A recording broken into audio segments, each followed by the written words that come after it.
দেখো বন্ধুরা, আমি ডিম বাজবো। এখন দেখো আমি তুল দিতেছি।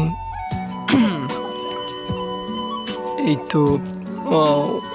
দেখো বন্ধুরা, কিভাবে আমি ম্যাজিকের মতো করতেছি এবং কি করতেছি দেখো।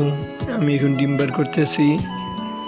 এই ডিম ঠুস ঠুস ঠুস। এখন আমি ডিম ভাঙবো, ডিম ভাজবো। দেখো বন্ধুরা, ডিম রুটি দিয়ে আমি তৈরি করবো বার্গার। আমার ডিমের ভিতরে 3টে কুসুম হয়ে গেল একটা ডিমের ভিতরে। ওয়াও, খুবই গরম। দেখো বন্ধুরা, আমি কি তৈরি করতেছি। এটা দিয়ে আমি বার্গার তৈরি করবো। পিঠাটা উল্টে দিলাম। দেখো লাস্টে মজা আছে।